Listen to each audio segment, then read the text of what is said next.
Welcome back everyone to more NASCAR Heat 3 coverage here at NEPIT Gaming. Today's setup video takes us to Kansas Speedway, the 1.5 mile track that races, at least for me, quite a bit different than some of the other mile and a halves in the game.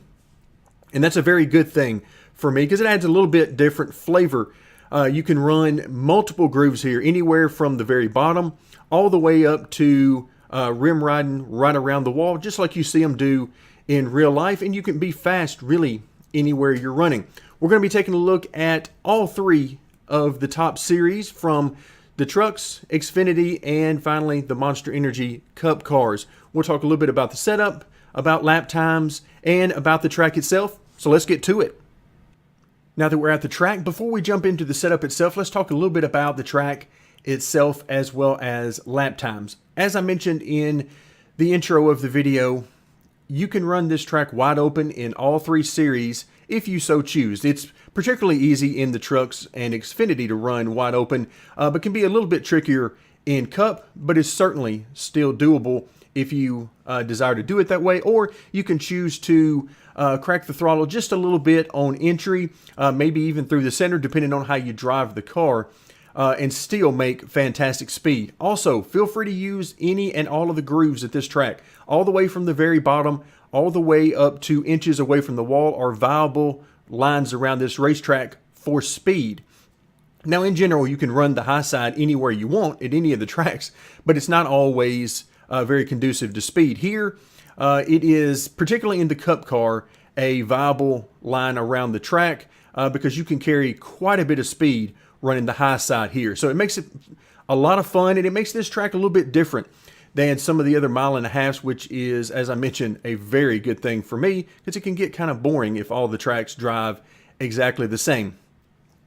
Let's move on to lap times, and I'm going to start out here at the beginning giving you lap times for both the trucks and Xfinity because the setup that we're looking at initially here I use for both the trucks and Xfinity. I do that quite a bit because they drive so similar.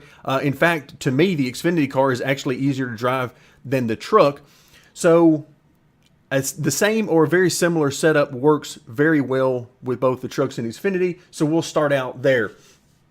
Lap times in the trucks, anywhere from a 31.7 to a 31.8, 31.9, anywhere in that range, and you're going to be in good shape against the AI. Then in Xfinity, anywhere from a 30.9 to about a 31 flat, 31.1, anywhere in there, again, you're going to be perfectly fine against the AI. And those times will not only have you with great race pace, they will have you starting at the front of the field, either on the pole or probably in the top 3 or 4, depending on what you actually are able to run in qualifying. So those times will make you very competitive, very fast against the AI on maximum difficulty. So let's jump into the setup. And again, this is the identical setup that I use from the Xfinity cars as well as the trucks. Shock settings, nothing new here. 3.5 setup between the bump and rebound. But as I always mention, there is plenty of room to get way more aggressive with the shocks here. I just simply didn't need to. Everything was fine as is. So I felt no need to change it. Moving on to the weight settings. Left side weight is maxed out because we're on an oval.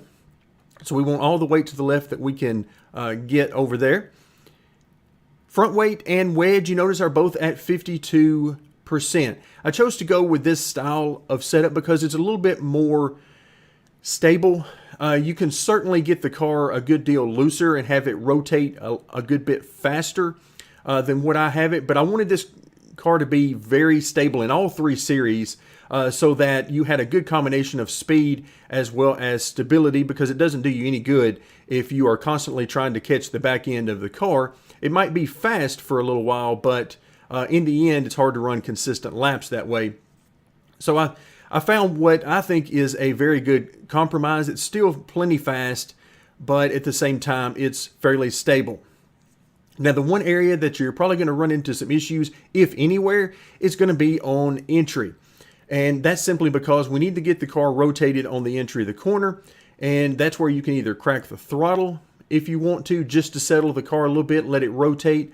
Or you can choose to adjust the front weight and or wedge. As an example, if you are too loose getting into the corner, then try increasing the front weight and or increasing the wedge, and that will help the car stabilize more overall. And the opposite is also true. If you're feeling that the car is just still way too tight and you want to loosen it up some, then try reducing the front weight and or the wedge. Moving on to the springs, maximum 1,200 pounds in both the left front and the right front. That seems to work really good. Although another option if you're feeling particularly loose on entry is to drop that left front spring down to around 1,000. See if that helps you out any. And of course you can play around with it from there. I like to use the maximum right front spring here because I like to have that to lean on, particularly on corner entry and through the center, because it keeps some stability in the car. The rear springs in the car is where you can really start to dial in how much rotation you get with the car. Very similar to what you can do with wedge or front weight. Again, it's just one of many different ways to accomplish the same or very similar outcomes in the car. I finally decided on just 100 pounds of rear spring split for this particular setup, and it's 400 pounds in the left rear, 500 in the right rear. The more rear spring split you have, meaning that if I increase the right rear and or decreased the left rear, then that would give me more rear spring split and make the car looser, particularly from the center of the corner off. So keep that in mind. It also can make the car looser on entry as well. So basically, you want to adjust the rear springs for the amount that you want the rear of the car to steer the car. The more rear spring you put in it overall, then the more the rear of the car is generally going to steer the car, and the looser it will be overall. So that gives you the ability to adjust up or down on the rear springs and make a good deal of change to the car itself. Moving on to the tire settings, you can use a ton of different settings here and find speed and or handling changes. Keep in mind, tires are a lot like the springs. You can adjust them accordingly depending on whether you want to loosen or tighten the car. 25 to 26, 27 pounds, anywhere in that range is going to be perfectly fine on the left side, and then anywhere from maybe 30 to about 33, 34 pounds on the right sides, and you'll be perfectly fine. Again, it's good to use these as a tool during the race. If you are a little loose or a little tight, just treat them as you would the springs, and everything should be fine. Moving on to the miscellaneous settings, maximum front camber. As the more camber you use in this game, it just seems to keep increasing the grip. Not entirely realistic, but hey, it's what we've got. Front sway bar is at 1.15 inches, which is pretty standard for me. You want enough front sway bar to keep the car stable and to control the amount of weight transfer in the car and the amount of roll in the car overall. I generally prefer a stiffer car, but it's hard to get a lot of speed using a higher sway bar in this particular game. So 1.15 inches works good for me. Left and right side track bar, both at 12 inches. And that seems to be a pretty good setting. Again, if you want to loosen the car overall and get more of the rear steer in the car, then increase the track bar will certainly help you with that. And if the car is a little bit too free overall, then dropping the track bar will certainly help with that. Brake bias, anywhere from 70 to 75 seems to be just fine for me. 72 or 73 generally seems to be the sweet spot. Don't really use the brakes here at this track, although you could trail brake it a little bit if you wanted to help the car to rotate. The lower the number you use on the brake bias, the looser the car will be under braking, and the higher the number, the tighter it will be under braking. So the higher the number will make the car want to go straight particularly when you're heavier on the brakes, which is generally not needed unless you're in some heavy traffic. Grill tape at 40%, that is something that unfortunately in this game has little to no difference on the car's handling, unfortunately. So as long as you don't get the car overheated, you're perfectly fine on grill tape. 40% doesn't overheat the car, so I didn't mess around a whole lot with it. Wheel lock is at 10 degrees, and steering offset is at 0.10. Now the steering offset is a good tool to control how much pull to the left you want on the straightaway. The higher the number you use on the steering offset, the less pull to the left you get. Just be careful about going too far on the steering offset. You can actually introduce a pull to the right on the straightaway, which can be very disconcerting. Moving on finally to the gear settings. First through fourth is pretty standard for me. Somewhere in those ranges seem to work well for me. Rear end ratio is at 325. There is a ton of adjustability there. You can go a few clicks above this, a few clicks below this, and you will be perfectly fine. Just a matter of where you want to run on the track and how many RPMs you really want to turn in the car. The more RPMs you turn, meaning the higher the number on the rear end ratio, and in this case, moving up to say 333, 340, something like that, will turn more RPMs and generally make the car looser overall. And the opposite is also true. If you drop this rear end ratio number to 3.1 or 3.0, somewhere in that area, that will drop the number of RPMs you're running and make the car a little bit tighter. All right, that will do it for the trucks and Xfinity cars. Now, let's move on to Cup. Now that we're in the Cup car, we'll get a chance to take a look at something a little bit different than what I showed you earlier for the trucks and Xfinity. And that's going to use a lot of the same ideas that I told you for adjusting the car a little bit earlier for those as well. So a nice combination there.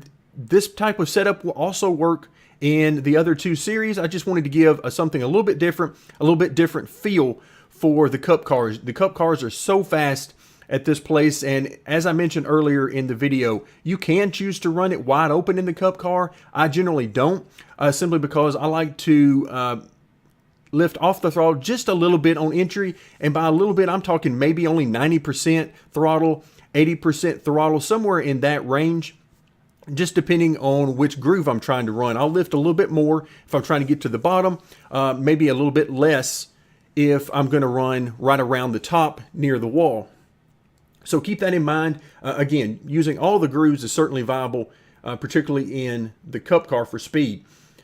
Let's talk just briefly about lap times. Anywhere around a 30 flat, and you're going to be just fine with the AI. That's going to have you, just as with the other two series, you're going to be qualifying at or very close to the front of the pack, either on the pole or somewhere around the top 3 or 5, and you will be perfectly fine on race pace against the AI. The AI are pretty good at this track, fairly fast, not quite as bad as they are at some of the other tracks about being slow. So you can have some fairly good racing with them, but again, if you get somewhere around a 30 flat to a 30.1, you're going to pull away from the AI. Now let's move on to the setup itself, and shock settings, the same as what I used in both the trucks and Xfinity. So we'll move on to the weight settings, and here's where you notice a little bit of a difference than what we talked about earlier. Front weight is at 51%, so a little bit less than what we were looking at earlier. Wedge is at 52%. Again, keep in mind that based on how you drive the car, you might want to increase the front weight or decrease the front weight, just depending on if you're loose or tight. Same thing with the wedge. If you want to slow down the rotation of the car, make it a little bit more stable, then increasing that number will certainly help you accomplish that. Moving on now to the spring settings, here is another change.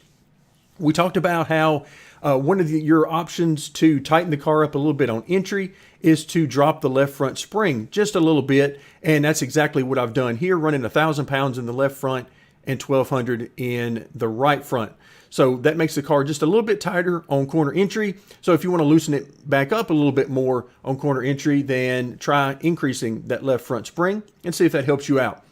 You also notice as we move to the rear springs that I'm using 200 pounds of rear spring split as opposed to only 100 in the trucks and Xfinity.